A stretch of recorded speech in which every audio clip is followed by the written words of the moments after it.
الحمدللہ رب العالمین وصلی اللہ وسلم علی سید الانبیاء وافضل المرسلین وآلہ وصحبہ اجمعین، اما بعد۔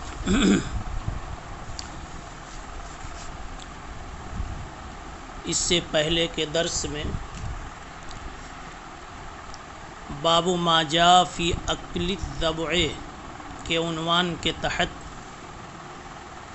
مکمل گفتگو متن کے اعتبار سے ہو چکی ہے۔ سند پر کچھ کلام باقی ہے اور اس کے ساتھ تطبیق باقی ہے۔ باقی ائمہ کا آپس میں اختلاف، ان کا فقہی مسلک اور جانبین کے دلائل، پھر موازنہ، یہ کام اس سے پہلے کے درس میں ہو چکا ہے۔ بہی قال حدثنا احمد بن منیع، سند کے یہ پہلے راوی ہیں۔ احمد ابن منی ابن عبد الرحمن البغوی ہیں، بغداد میں رہتے تھے۔ روات کے طبقہ عاشرہ میں ان کا شمار ہے، ثقہ راوی ہیں۔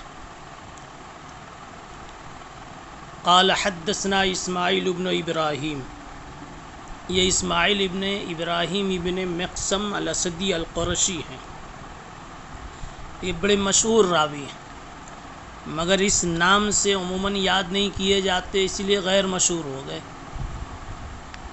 یہ عموماً اپنی ماں کے نام کے ساتھ یاد کیے جاتے ہیں۔ والد ابراہیم ہیں مگر عموماً ماں کے نام، ماں کا نام علیہ ہے، اسماعیل ابن علیہ، عام طور پر ایسے وہ استعمال کیے جاتے ہیں۔ اس لیے اسماعیل ابن ابراہیم اسدی قرشی جب کہا جائے تو سمجھنے والے کو پریشانی ہوتی ہے۔ یہ اتباع تابعین کے طبقے وسطی میں آتے ہیں، یہ بھی ثقات میں ہیں۔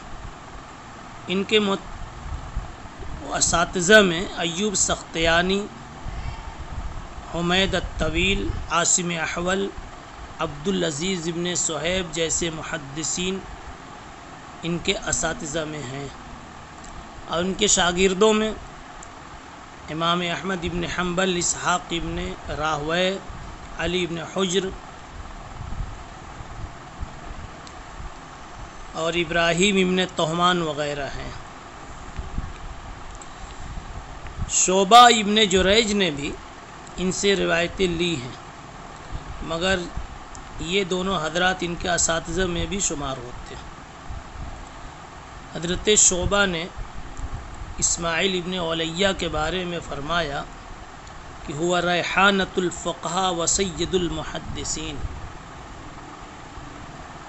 یعنی علم فقہ میں بھی علم حدیث میں بھی دونوں کی امامت کا مقام ان کو حاصل ہے۔ امام احمد ابن حنبل رحمۃ اللہ علیہ نے ان کے متعلق فرمایا کہ بصرہ میں سب سے بڑھ کر قابل اعتماد حدیث کے باب میں ابن ولیہ تھے۔ ابن معین نے یحییٰ ابن معین نے بھی ان کو ثقۃ مامون اور متقی متورع جیسے تعدیل کے بڑے بڑے کلمات ان کے لیے استعمال کیے۔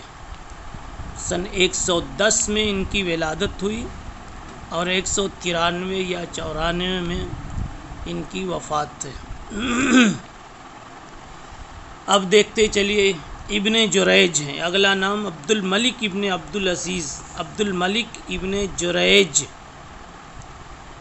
یہ المکی ہیں، ثقہ ہیں، فقیہ ہیں، البتہ ان پر تدلیس کا الزام ہے۔ عن عبداللہ ابن عبید ابن عمیر عن ابن ابی عمار قال قلت لجابر الذبو صید، میں نے جابر سے پوچھا کیا بجو بھی شکار ہے؟ تو کہا کہ ہاں، اس روایت کا ترجمہ کیا جا چکا ہے۔ وقد ذهب بعض اہل العلم الى هذا، اسی روایت کی طرف بعض اہل علم گئے ہیں، اور ان لوگوں نے بجو کے کھانے میں کوئی حرج نہیں سمجھا، اور یہ امام احمد اور اسحاق ابن راہویہ کا مذہب ہے۔ اور منقول ہے نبی پاک صلی اللہ علیہ وسلم سے ایک حدیث بجو کے کھانے کی کراہیت کے متعلق، لیکن اس کی سند قوی نہیں ہے، اور بعض محدثین نے بجو کے کھانے کو مکروہ جانا ہے، اور یہی ابن مبارک کا قول ہے۔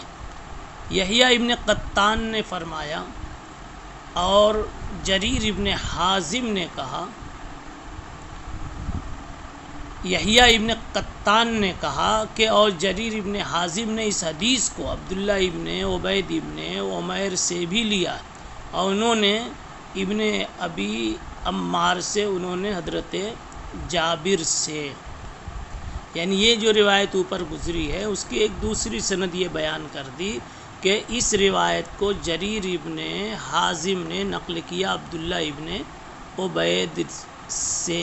اوپر بھی عبداللہ ابن عبید آئے تھے، لیکن وہاں لینے والے ابن جریج تھے، اور یہاں لینے والے جریر ابن حازم ہیں، اور ابن جریج والی سند زیادہ صحیح ہے۔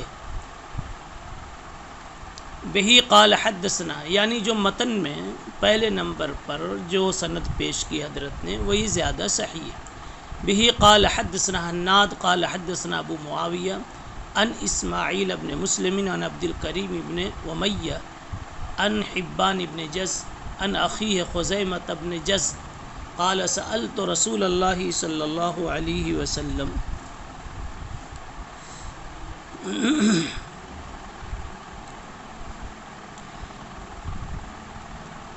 میں نے نبی کریم صلی اللہ علیہ وسلم سے پوچھا، خزیمہ کہتے ہیں میں نے پوچھا بجو کے کھانے کے بارے میں، تو آپ نے فرمایا او یأکل الضبع احد، کیا کوئی بجو کھاتا ہے؟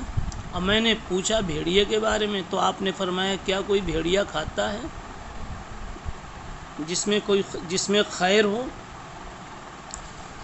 اس سے پتہ چلا ہے کہ اس کے کھانے کی میں کراہیت ہے یا ممانعت ہے، لیکن امام ترمذی فرما رہے ھذا حدیث لیس اسنادہ بالقوی، اس کی سند قوی نہیں ہے، لا نعرفہ الا من حدیث اسماعیل ابن مسلم عن عبد الکریم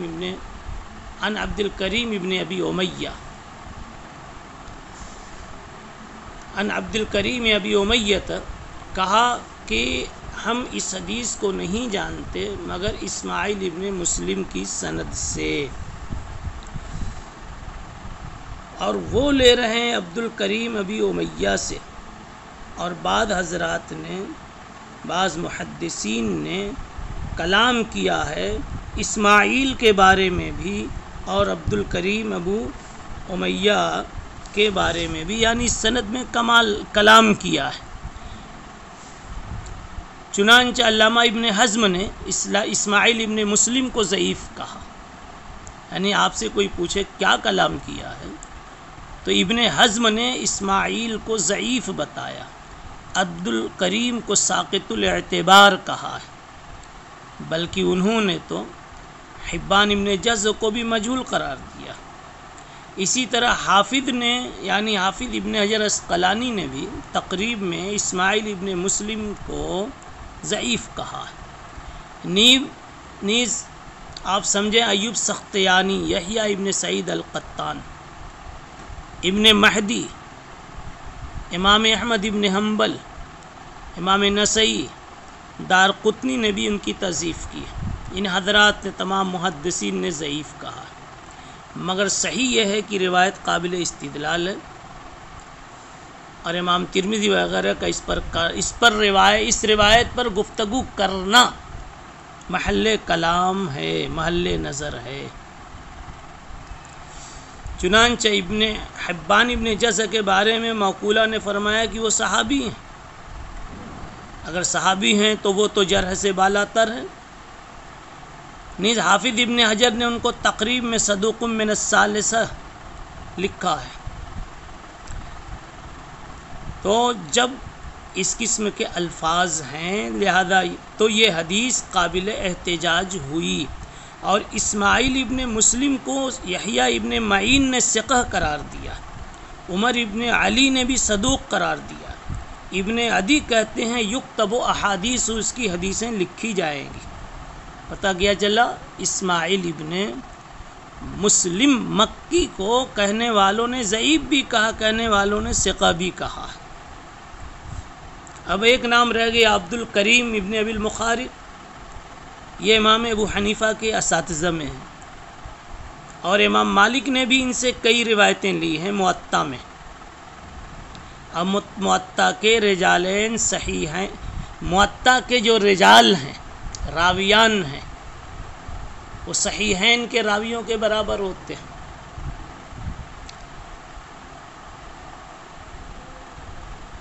اسی لیے امام بخاری نے صحیح بخاری میں تہجد کے بیان میں ایک موقع پر ایک زیادتی نقل کی ہے. قال سفیان زاد عبد الکریم ابو امیہ ولا حول ولا قوت الا باللہ. اور ظاہر ہے کہ یہ زیادتی موصول اور مسند کے حکم میں. کہنا یہ ہے کہ عبد الکریم پر اگرچہ کلام ہے مگر موطا کے رجال میں ہے، اور موطا کے رجال امام بخاری رحمۃ اللہ علیہ کے اور امام مسلم رحمۃ اللہ علیہ کے رجال کے برابر ہیں. اسی طرح ان کے بارے میں شاہ ولی اللہ محدث دہلوی نے بھی مصفہ میں ثقۃ ثبت فرمایا. البتہ امام ترمذی نے اختلاف کی طرف اشارہ کیا. تکلم فیہ بعض اہل العلم. پتہ یہیں سے چلا کہ بعض کا کلام ہے، سب کا کلام نہیں ہے یہ.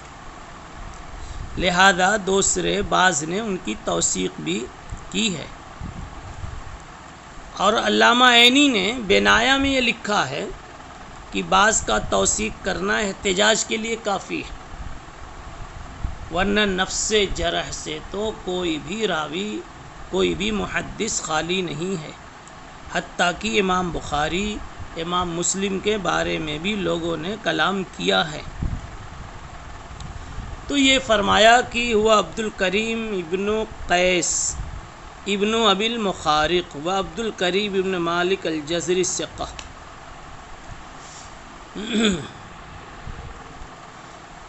یہ ہو گئی بات.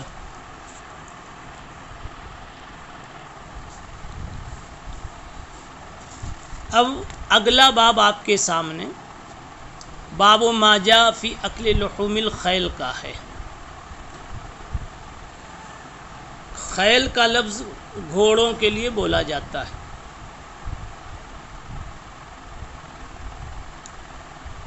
لفظ خیل کو کچھ لوگوں نے کہا یہ خائل کی جمع،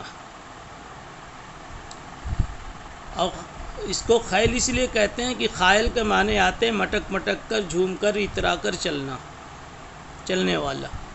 اور گھوڑے کی چال کچھ ایسی ہی ہوتی ہے، اس لیے اس کو خیل کہتے ہیں.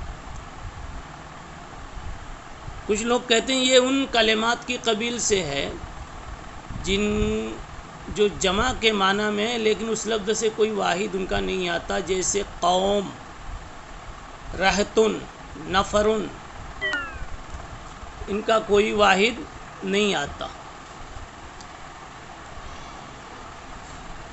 علامہ سجستانی کا کہنا ہے کہ اس کی تصغیر خویل آتی ہے. باب یہ ہے کہ گھوڑے کا کھانا کیسا ہے. یوں تو گھوڑے کی بڑی فضیلت ہے. اللہ تعالیٰ نے قرآن مجید میں والعادیات میں گھوڑے کی قسم کھائی ہے، گھوڑے کی قسم بھی کھائی ہے. والعادیات ذبحا فالموریات قدحا میں. اور حدیث پاک میں فرمایا گیا الخیل معقود فی نواسیہا الخیر الی یوم القیامہ. گھوڑے کی پیشانی میں اللہ نے خیر رکھ دی ہے اور قیامت تک رہے گی. مجاہد اس سے مال غنیمت حاصل کرتا رہے گا اور دوسرے لوگ اپنی ضروریات پوری کرتے رہیں گے۔ رسول اللہ صلی اللہ علیہ وسلم نے ایک موقع پر فرمایا ارکبوا الخیل فإنها میراث ابیکم اسماعیل، گھوڑے کی سواری کرو تمہارے باپ اسماعیل کی میراث سے۔ کہا جاتا ہے کہ سب سے پہلے اسماعیل علیہ السلام نے گھوڑے کی سواری کی، ورنہ تو اس سے پہلے یہ وحشی جانور سمجھا جاتا تھا۔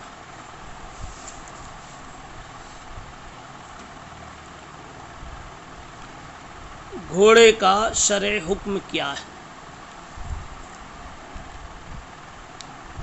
باپ کے ذیل میں پہلے اختلاف سمجھ لیں، پھر عبارت کو دیکھ لیں گے۔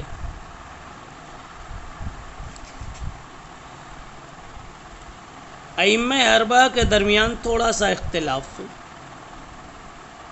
امام نووی رحمۃ اللہ علیہ نے امام شافعی اور جمہور سلف خلف کا یہ مذہب بتلایا ہے کہ ان کے نزدیک بلا کراہت اس کا گوشت حلال اور مباح ہے۔ صحابہ میں عبداللہ ابن زبیر، انس ابن مالک، فضالہ ابن عبید، یہ حضرات بھی اسی کے قائل ہیں۔ دوسرا قول امام ابو حنیفہ وغیرہ کا کہ اس کا گوشت کھانا مکروہ ہے۔ اس کے قائل صحابہ میں ابن عباس رہے ہیں، اور اسی طریقے سے امام ابو حنیفہ اور امام مالک بھی ہیں کہ حرام تو نہیں کہتے لیکن مکروہ کہتے ہیں۔ البتہ پھر احناف میں یہ اختلاف ہے کہ مکروہ تحریمی ہے یا مکروہ تنزیہی ہے۔ علامہ عینی نے عمدۃ القاری میں حنفیہ کے دونوں قول نقل کیے، لیکن علامہ فخر الاسلام بزدوی نے کراہت تنزیہی کو صحیح قرار دیا۔ خلاصہ یہ ہے کہ امام شافعی رحمۃ اللہ علیہ کے نزدیک تو حلال ہے، اور مالکیہ اور حنفیہ کے نزدیک یہ مکروہ تنزیہی ہے۔ کچھ زیادہ دور کا اختلاف نہیں ہے۔ جواز کی دلیل میں یہ پہلی حدیث ہے، یعنی شفافے کی دلیل یہ پہلی روایت ہے۔ پڑھیے اس کو۔ بہی قال حدثنا قتیبہ و نصر بن علی قال حدثنا سفیان وعن عمرو بن دینار عن جابر قال اطعمنا رسول اللہ صلی اللہ علیہ وسلم لحوم الخیل ونہانا عن لحوم الحمر۔ حضرت جابر کہتے ہیں کہ آپ صلی اللہ علیہ وسلم نے ہم کو گھوڑوں کے گوشت کھلائے اور گدھوں کے گوشت سے روکا۔ گھوڑوں کا گوشت کھلایا۔ اور اس باب میں اسماء بنت ابی بکر سے بھی روایت ہے۔ فی الباب عن اسماء بنت ابی بکر قال ابو عیسیٰ ھذا حدیث حسن صحیح وھذا روى غیر واحد عن عمرو بن دینار عن جابر۔ ایسے ہی نقل کیا ہے عمرو بن دینار سے، اور انہوں نے جابر سے کئی لوگوں نے۔ اوپر کی سند بھی عمرو بن دینار عن جابر کی سند سے ہی آئی تھی، وہاں ناقل سفیان تھے، اور یہاں ناقل اور بتایا کہ اور دوسرے لوگ بھی ہیں۔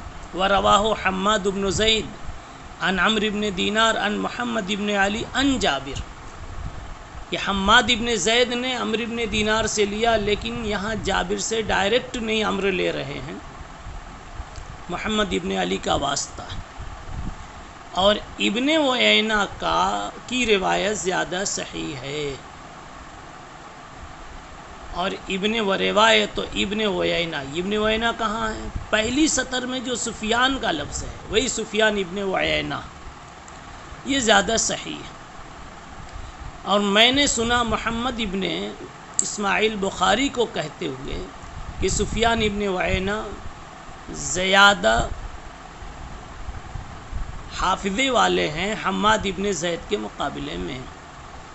ان سب باتوں سے امام ترمذی رحمۃ اللہ علیہ یہ پیش کی ہوئی متن کی روایت جو سفیان عن عمرو بن دینار عن جابر کے طریق سے آئی ہے، اس کی اصحیت کو بتا رہے ہیں اور اس میں گھوڑے کی حلت کو بتلایا ہے، گھوڑے کے گوشت کی حلت کو بتلایا ہے۔ تو قائلین حلت کی یہ ایک دلیل تھی۔